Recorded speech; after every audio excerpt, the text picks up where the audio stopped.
Well, for more on the GOP race, we are joined by Niall Stanage, White House columnist with The Hill. Niall, thank you for being here with us. Good to be here, Kelsey. So the budget DeSantis signed in Florida this week furthers his trend of denying funds for what he considers a woke agenda, programs for Black history being chief among them. There's obvious support for such programs. So will this signing hurt the governor's chances of broadening his supporter base? It may do in terms of broadening his supporter base, but I'm not sure that's his main concern right now, Kelsey. The first hurdle before Governor DeSantis is winning the Republican nomination, and he's a significant distance behind former President Trump. So he wants to shore up his support with Republican voters to the greatest extent possible. And that's obviously by appealing to people who are very committed activists, who are the people who vote in primaries. In that respect, going against, as he would indeed see it, the woke agenda is probably helpful to him. The danger is if he becomes the Republican nominee and then has to fight a general election, do some of these positions then hurt him with that broader population for whose votes he would be contesting? Well, as we just heard from Evan Moon, the war of words between Trump and DeSantis teams are going blue. Are you surprised by the direction that it's taking?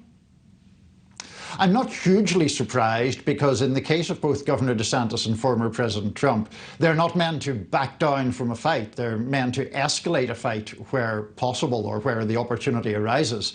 And I think there's frankly, a degree of chest beating, a degree of trying to prove oneself the kind of alpha male in this race.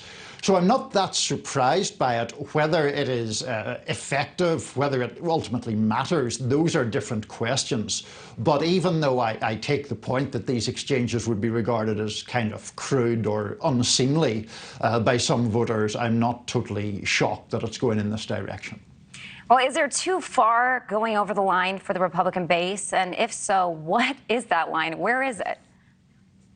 There is. I mean, you can actually, go to a point where there is a backlash against this kind of language or these kind of approaches. Back in 2016, when the Republican nomination was being very fiercely contested, Senator Marco Rubio was a candidate on that occasion, and he got into a very crude back and forth with Trump, the details of which I will spare our audience. But I think Rubio seemed uneasy with those kind of crude attacks, and I think voters picked up on that. It ultimately didn't help Senator Rubio move into any more serious contention for the nomination, and I think left him looking a bit undignified, quite frankly.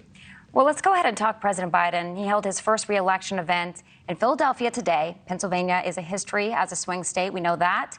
How important is this keystone state for the president's chances to win?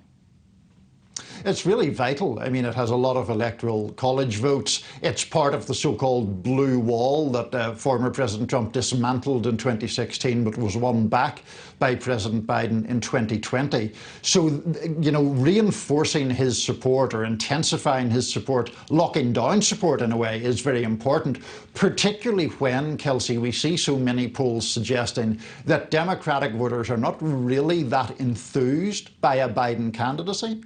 Now, of course, Democrats can come out simply to defeat the Republican. That's a motivating factor for voters as well. But this state is important. Boosting enthusiasm for the president is important. Trying to really tie down that loyalty from Democratic voters. That'll be a big challenge and a big task for him as his campaign warms up. Niall Stanage, thank you for your time.